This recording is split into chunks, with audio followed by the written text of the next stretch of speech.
पाकिस्तान के बारे में अक्सर एक कोटेशन यूज़ होती है जिन्ना साहब की, और वो कोटेशन ये है कि Pakistan will be a laboratory of Islam, यानी कि मुशाहिदात इस्लाम के यहाँ पर किए जाएंगे। इसी तरह अगर देखा जाए पाकिस्तान की नॉर्दर्न बेल्ट को, पश्तून बेल्ट को, अफ़गानिस्तान के साथ के बॉर्डरिंग एरियाज़ को और खैबर पख्तूनख्वा को, एक्स फाटा को, तो 70 साल में जो हमने सलूक वहाँ के अवाम के साथ किया है ना, उसके बाद कहना ये पड़ता है कि जो वो वाली बेल्ट है, पश्तून बेल्ट है, it will be a laboratory of our foreign policy. यानी कि हमारी जो फॉरेन पॉलिसी है उसमें जब भी हमने कोई तजुर्बा करना होगा, जब भी कोई मुशाहिदा करना होगा, जब भी हमने आजमाना होगा कि ये फ़ैसला करने के बाद आवाम मरती है या नहीं, तो हम सिर्फ पश्तून आवाम को आगे करके वल्नरेबल करके छोड़ के चले जाते हैं। और ये मैं इसलिए नहीं कह रहा कि ये पहली बार हो रहा है, ये रिपीटेडली तब तक कहना पड़ेगा जब तक अरबाब इख्तियार को होश नहीं आती कि पश्तून अवाम, उनके बच्चे, उनके घर वाले, उनकी बेटियां, उनके बेटे, उनके वालिदैन, उनकी भी जान उतनी ही कीमती है जितने बाकी पाकिस्तानियों की कीमती है। बेशक दहशत गर्दी की कार्रवाइयाँ अक्रॉस द बोर्ड तमाम नेशंस के अगेंस्ट होती रही हैं, लेकिन सबसे ज़्यादा जिसमें डैमेज हुई है, जो चीज़, जो कोलैटरल डैमेज इस सारी सूरत हाल में है, वो पश्तून अवाम है। दोबारा से बाजोड़ के अंदर हमने देखा है कि एक ब्लडी टेररिस्ट अटैक हुआ है और JUI फे का जलसा था जिसमें 400 से 500 लोग मौजूद थे। वहाँ पर एक सुसाइड बॉम्बर आके अपने आप को उड़ा लेता है, जिसमें मौके के ऊपर बच्चे भी मौजूद थे। इसके अलावा वहाँ पे जो एक पॉलिटिकल एक्टिविटी की जा रही थी, वो कोई लॉ इन्फोर्समेंट एजेंसी नहीं थी, ना वो कोई ऑपरेशन करने आए थे, ना जाने देने आए थे। जो ये कहा जाता है ना कि जानों के नजराने पेश करते रहेंगे, नजराना पेश करने के लिए वहाँ बच्चे नहीं आए थे। 54 लोगों की जान गई है, 54 कैजुअल्टीज़ हुई हैं अब तक जो रिपोर्ट की जा रही हैं, जो अंडर रिपोर्टेड होती हैं, आपको पता है। इसके अलावा इन 54 में से 23 बच्चे थे, almost half of them were kids. इसके साथ साथ 83 लोग अभी इंजर्ड हैं। FIR नामालूम अफराद के खिलाफ काट दी गई है, जबकि दाइश खुरासान ISIS के की तरफ से इसकी रिस्पॉन्सिबिलिटी कबूल की गई है इस धमाके की। अब पहले आप TTP के अंडर अटैक थे, फिर आप अफ़गानिस्तान में जो तालिबान आए हैं उनके बाद वहाँ क्रॉस बॉर्डर फायरिंग होती रही, और आपको ये भी पता है कि कितनी ब्लडी हिस्ट्री है उस सारे रीजन की। और अब एक नई ऑर्गेनाइजेशन भी उठ गई है आपके अगेंस्ट, जो है ISIS के, और उसका मुतालिबा क्या है? उसका क्लेम ये है कि JUI जैसी जमातें जो हैं ये हाइपोक्राइट जमातें हैं, ये जो है वो दोगलेपन का शिकार हैं। उसकी वजह यह है कि ये मजहबी जमात है, लेकिन उसके बावजूद ये सेकुलर हुकूमतों को सपोर्ट करती आई है, इसीलिए हमने इनके बच्चों को, इनके आवाम को मारना है।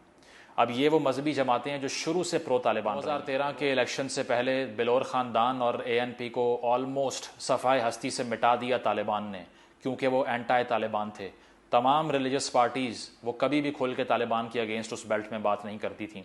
आज उनकी बारी भी आ चुकी है। शुरू से हम कहते थे कि अगर आप इंतज़ार कर रहे हैं अपनी बारी का और आपको ये लग रहा है कि अभी आपके अगेंस्ट नहीं हो रहा तो आइंदा भी नहीं होगा, तो बिल्कुल ऐसा साबित नहीं होने वाला।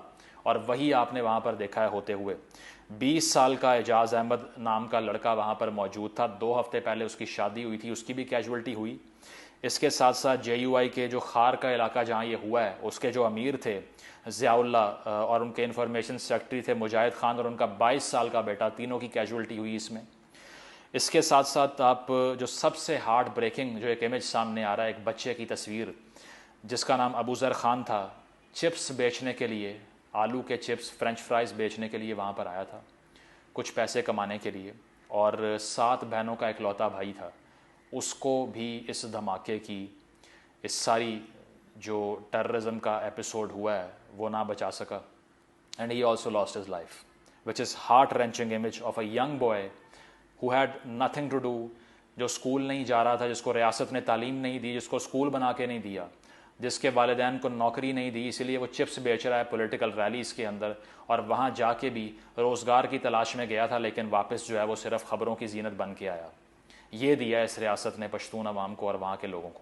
तो देखा जाए तो पाकिस्तान में बहुत सी अशराफिया, बिलखसूस उन इलाकों में बैठी हुई अशराफिया जहाँ पे दहशत गर्दी की आग अक्सर नहीं पहुँचा करती, उन्होंने तालियां बजाई थी, भंगड़े डाले थे, एंजॉय किया था, सेलिब्रेट किया था तालिबान के रूल को। जब अफ़गानिस्तान में वो आए, बड़े बड़े पॉलिटिकल लीडर्स इमरान खान जैसे कहते थे कि ग़ुलामी की जंजीरें तोड़ दी गई। पाकिस्तान के current defence minister Khawaja Asif साहब ने कहा था कि एक निज़ाम अल्लाह का है और ये ताकतें सिर्फ तुम्हारी हैं, लेकिन निज़ाम हमारा रहेगा। उस तालिबान की जीत पे जब US यहाँ से गया, सेलिब्रेट किया उसको, और अब क्या फरमा रहे हैं कि उन्होंने वादा खिलाफ़ी की है, उन्होंने भाईचारे का सबूत नहीं दिया। तो आपको पहले इल्म क्यों नहीं था कि भाईचारे का सबूत नहीं दिया उन्होंने? आप तो फॉरेन डिप्लोमेट बन के अमेरिका के दौरे करते रहे हैं पिछले दौर के अंदर। आपको इतनी भी फॉरेन पॉलिसी नहीं आती कि आपको पता नहीं है कि अफ़गान तालिबान और टीटीपी और दाइश खुरासान की आइडियोलॉजी में रत्ती बराबर फ़र्क नहीं है। ये किसी भी छोटे बच्चे को घर बैठ के गूगल से इल्म हो सकता है, आपको गूगल भी करना नहीं आता। और अब आप आकर अवाम को ये बता रहे हैं कि हमें उनसे उम्मीदें थीं लेकिन उन्होंने हमारी पीठ में छुरा घोंप दिया। किसको बेवकूफ़ बनाते हैं आप जैसे लोगों ने इस तरह की फ्रैंकनस्टीन ऑर्गेनाइजेशंस जो कि आके कैनिबलिज्म करती हैं, इंसानों को ज़िंदा खाती हैं, उनको सेलिब्रेट करके पश्तून अवाम पे मुसल्लत करके इतना बड़ा जुर्म किया है कि आपके पास किसी किस्म का ओहदा नहीं होना चाहिए। आप डिफेंस मिनिस्टर बने हुए हैं, लेकिन आपको, मुझे तो ये लगता है कि हर वो शख्स जिसने सेलिब्रेट किया तालिबान के रूल को, जिसने ये कहा कि इससे बेहतरीन हुकूमत नहीं है, उसको ज़बरदस्ती बस में बिठा के अफ़गानिस्तान भेजना चाहिए ताकि वहाँ जाकर उससे वही इंसाफ हो जो वो बाकी सब के लिए चाहता है, बशमूल इमरान खान, बशमूल ख्वाजा आसिफ, और इंक्लूड करें उस शख्स को भी जो कि जाके चाय पी के आया जिसने कहा सब ठीक हो जाएगा और ये मिला, ये ठीक हुआ है। अभी आपको इसकी हीट क्यों महसूस नहीं होती? क्योंकि स्टैट्स जो हैं वो कुछ और कह रहे हैं। स्टैट्स क्या कहते हैं ये आपको बताता हूँ मैं। पिछले 6 महीनों में 400 लोगों की जान गई है दहशत गर्दाना कार्रवाइयों में, इसमें से 90% बलूचिस्तान और खैबर पख्तूनख्वा में हुए हैं। ठीक है, इसके अलावा अभी पिछले हफ्ते की बात है, जमरूद में एक मस्जिद को उड़ाया, एक पुलिस का अफसर पीछे गया बचाने के लिए, वो भी ना बच सका, किसी ने बात नहीं की इस पर। ठीक है, इसके साथ साथ अगर हम तालिबान के 21 महीने के रूल को देखें, वैसे तो 21 महीने से ज़्यादा हो चुके हैं लेकिन 21 महीने तक ये रिपोर्ट सामने आई है, इसके मुताबिक दहशत गर्दी की कार्रवाइयों में 73% इजाफा हुआ है, 73% इंक्रीज़।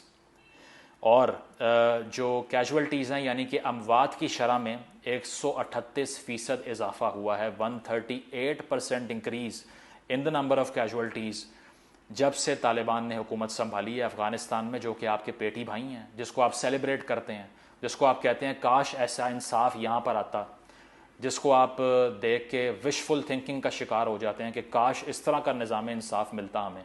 उस निज़ाम इंसाफ के आने के बाद से 138% पाकिस्तानियों की जानें ज़्यादा गई हैं पहले से। ठीक है, जिसको ग़ुलामी की जंजीरें तोड़ने कहा जा रहा था, जिसे कहा जा रहा था कि ये ताकतें हमारी हैं। इसके साथ साथ बलूचिस्तान में दहशत गर्दी की कार्रवाइयाँ 81% बढ़ी हैं जब से तालिबान ने हुकूमत संभाली है। ठीक है, इसके अलावा हमने ये सारा कुछ जो होता हुआ देखा है, इसका 80 से 90% जिस तरह से मैंने पहले कहा, कहाँ हो रहा है ये? बाकी सूबों के अंदर तो पहले से कम हुई हैं दहशत गर्दी की कार्रवाइयाँ, according to this report which I am quoting. तो कौन ईंधन बना इस सारी जंग का? कोलैटरल डैमेज का शिकार कौन हुआ? जनरल असद दुरानी साहब जब ऑक्सफोर्ड यूनियन गए और मेहदी हसन को इंटरव्यू में उन्होंने कहा कि ये जो APS अटैक हुआ था ये तो कोलैटरल डैमेज है, बड़ी बड़ी जंगों में छोटी छोटी बातें तो होती रहती हैं। तो जब आप इस तरह ट्रीट करते हैं यहाँ के बच्चों को, उनके अवाम को, उनकी माओं को, जिनके घरों में लाशें भेजी जाती हैं, उसके बाद एक्सपेक्ट करते हैं कि वो पेट्रियाटिक पाकिस्तानी बनेंगे, किसको बेवकूफ़ बनाते हैं? अपने आप को, सिर्फ अपने आप को। और अभी रियासत की और गवर्नमेंट की बिलखसूस सारा का सारा ध्यान कहाँ पे है कि सेंसरशिप कैसे करनी है। सोशल मीडिया की रेगुलेशन के बिल लेके आए जा रहे हैं। ठीक है, इसके अलावा सेनेट से, पार्लियामान से एक दिन में 50 बिल पास हो रहे हैं बगैर डिबेट किए। ये कहा जा रहा है कि किसी भी शख्स को उठा के 1 साल के लिए अंदर बंद कर देंगे। परसों सेनेट में लेजिस्लेशन आई है, ये आपका ध्यान इस तरफ है। निगरान वज़ीर आज़म कौन बनेगा जो कि वक्त पे इलेक्शन ना करा सके? किस पार्टी को बैन करना है, इसके अलावा कोई होश नहीं है। वहाँ पर अवाम मर रहे हैं और रियासत वहाँ पे बिल्कुल गायब है, पता ही नहीं है। गवर्नर साहब एक बिठाए हुए हैं वहाँ पे, सूबे में हुकूमत एग्जिस्ट नहीं करती और उनको खुद नहीं पता कि मेरा रोल क्या है वहाँ पे। इंटरिम गवर्नमेंट के अंदर तीनों और चारों पार्टियाँ जो PDM की उधर एग्जिस्ट करती हैं, उनकी वहाँ पे रिप्रेजेंटेशन है, पहली दफ़ा सुन रहे हैं। निगरान हुकूमत के अंदर मेन स्ट्रीम पार्टियों के वज़ीर लगे हुए हैं। कोई होश नहीं है कि गवर्नमेंट किसने बनानी है वहाँ पे, ना किसी को ये पता है इलेक्शन होना है या नहीं होना। अवाम दिन ब दिन मर रहे हैं और आप कह रहे हैं जाने दे रहे हैं। ये कौन जान देने जाता है स्कूल अपने, या मार्केट में कौन जान देने जाता है, या पॉलिटिकल रैली में जो वहाँ पे दर्स सुन रहे थे बैठ के, जो इस्लाम की बात करने गए थे उनको भी नहीं छोड़ा। ये वो आग है जो आपने 30-40 साल हो चुके हैं लगाई हुई है, लेकिन अब भी आपको समझ नहीं आनी। अब की अब की जो रजीम है वो खुलेआम कह चुकी है कि पिछली रजीम ने गलती की। सिर्फ 3-4 महीने में समझ तो आ जाती है गलत हुआ, लेकिन जो उस वक्त गलत करता है उसका एहतसाब कौन करेगा? जिसने कहा कि 5,000 फाइटर मैंने सेटल करवाना है ला के खैबर पख्तूनख्वा के अंदर, ताकि वो आम इंसानों को भेड़ बकरियों की तरह चीर फाड़ सकें, कौन एहतसाब करेगा उनका? जो चाय पी के आ गए, जिन्होंने कहा कि इससे बेहतरीन कोई हुकूमत यहाँ आ नहीं सकती, जिसने सिर्फ इस बात पे एंडोर्स कर दिया अफ़गानिस्तान की हुकूमत को कि वो इतनी प्रो इंडिया नहीं है जितना करज़ई था, तो अब ले लीजिए हिंदुस्तान की फॉरेन पॉलिसी के अगेंस्ट आप एक शख्स जो आपने वहाँ लगाना था। क्या मिला इससे आपको? कुछ भी नहीं। इकॉनमी जो है आपकी क्रम्बल कर रही है, लॉ एंड ऑर्डर यहाँ पे नहीं है, इलेक्शन का आपको नहीं पता क्या होना है क्या नहीं होना। तो जिस जिस शख्स ने सेलिब्रेट किया था पहले तो उसका एहतसाब होना चाहिए। जिस जिस शख्स ने मटीरियलाइज़ किया है तालिबान ड्रीम को, क्योंकि क्यों दाइश खुरासान के अगेंस्ट कार्रवाई नहीं हो सकती? Because Taliban is a weak government. वो कैसे आईसिस के को जो है वो स्ट्राइक डाउन करें, उनके हाइड आउट्स पे बॉम्बिंग करें, जबकि उनको डर है कि टीटीपी ने उनके साथ अलायंस कर लिया तो हमें फारिग कर देंगे अफगानिस्तान से। वो ऐसी हुकूमत को तो आपने सपोर्ट किया। बीच में उज़्बेकिस्तान की ऑर्गेनाइजेशंस भी हैं, वो भी जो है वो हथियार उठा चुकी हैं आपके अगेंस्ट। और दाइश खुरासान की फ़ाइटिंग कैपेसिटी 4,000 फाइटर की है, 4,000 फाइटर्स उनके पास आ चुके हैं। और अब देखिए वो क्या करेंगे आपके साथ। क्योंकि क्लेम क्या है, टीटीपी क्या क्लेम करती है? वो ये क्लेम करती है कि सबसे पहले तो जो फाटा को मर्ज किया है खैबर पख्तूनख्वा के अंडर, उसको रिवर्स करें, नंबर 1। नंबर 2, पूरे अफ़गानिस्तान की तरह पाकिस्तान के ट्राइबल एरियाज़ में शरिया लॉ होना चाहिए, पाकिस्तान का कानून वहाँ नहीं चाहिए हमें, ठीक है? और वहाँ पे एक इस्लामी हुकूमत का नफाज होना चाहिए, ये उनके मुतालिबात हैं। तो इसके बावजूद अगर होश नहीं किसी को आती और वो ये चाहता है कि ये पूरा खित्ता ही हाथ से निकल जाए, तो मर्ज़ी है आपकी। क्योंकि अगर ये चला गया और जिस स्पीड से वहाँ कैजुअल्टीज़ हो रही हैं, तो इसका मतलब ये है कि आपके पास हालात कंट्रोल करने के लिए कोई कैपेसिटी बचेगी नहीं। लेकिन आपका सारा स्ट्रेस इस चीज़ पे है कि अली वज़ीर क्या कह रहा है, मंजूर पश्तीन क्या कह रहा है। अगर वो ज़रा सा एहतजाज करें या कहीं बैठ जाए, उनको पकड़ लो, उनको उठा लो। उनके अगेंस्ट ये सियासतदान भी फ्रंट लाइन पे आके ट्वीट्स करेंगे, लेकिन जो अपने पेटी भाई हैं तालिबान, उनको सेलिब्रेट कर रहे थे। तो प्रायोरिटीज़ चेंज करनी पड़ेंगी। अगर तो आप वाकई सीरियस है तो नेशनल एक्शन प्लान का जो लॉलीपॉप दिया था आपने आज से 10 साल पहले, उसको मटीरियलाइज़ करें, उसकी एक एक शिक पे अमल करना पड़ेगा, नंबर 1। नंबर 2, अफ़गानिस्तान से हर किस्म की ट्रेड का बॉयकॉट करें, वो आपके बगैर सर्वाइव नहीं कर सकते। अगर आप वाकई सीरियस हैं, किसी किस्म की ट्रेड उनसे नहीं होनी चाहिए जब तक वो अपनी सरजमीन को पाकिस्तान के अगेंस्ट एलिमेंट से पाक नहीं करते।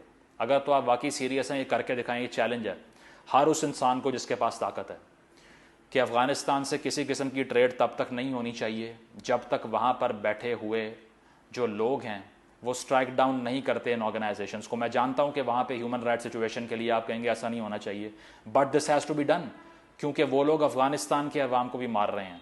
जहाज़ों से लटक के जो लोग गिर रहे थे अमेरिका के इनखला के बाद, वो यही देख रहे थे कि यही होना है कल को।